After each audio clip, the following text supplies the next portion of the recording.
World leaders must step up and honour their climate pledges. That's the call from COP26 President Alok Sharma. He insists that the UN Climate Summit is not a photo op and warned that the forum has to put the world on track to deliver on climate. We must all play our part. Because on climate, the world will succeed or fail as one. Ollie Barrett joins us live now for more on this. Ollie, he's not mincing his words. They're stern words, in fact, from Mr. Sharma ahead of the highly anticipated talks.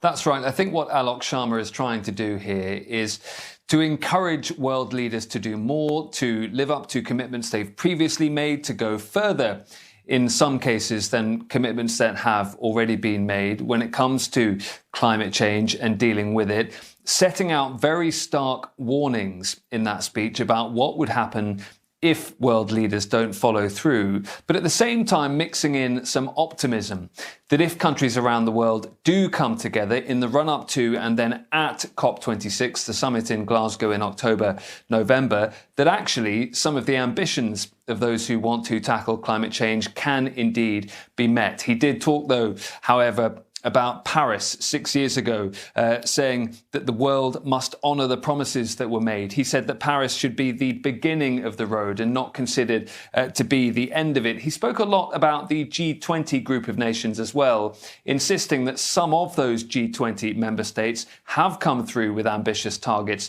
on getting to net zero and a plan to do so.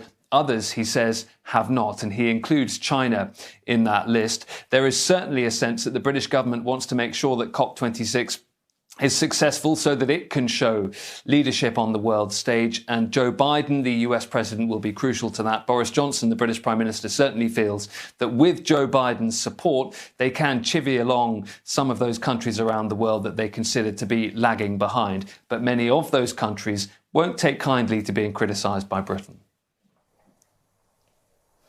Well, hope, optimism, ambitious targets, Ollie, they're all good to have. But what kind of concrete action is Mr. Sharma expecting to come out of COP26? Well, in his speech, he said that there are four major themes. One of those is that people come up with plans to significantly reduce their emissions by 2030. And he said that countries need a plan in place to get to net zero by the middle of the century. And crucially, he says, to support the adaptation required to tackle threats from climate change.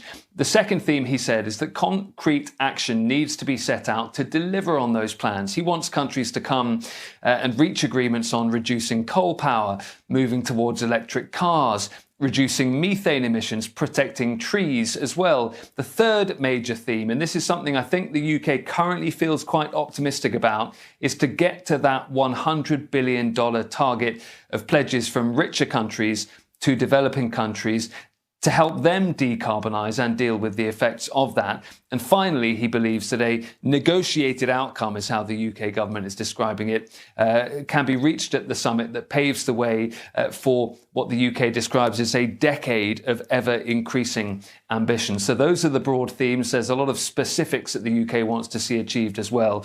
But it's ambitious, and as I say, COP26 is crucial for the UK government in showing it has international leadership ambitions when it comes to climate. And if that doesn't succeed, it will be deeply embarrassing for Boris Johnson, who's invested a lot of political capital in hosting this summit and trying to make sure it achieves what he wants it to. Let's hope he does achieve what he wants it to. Ollie, thank you very much for that update. Ollie Barrett there in London.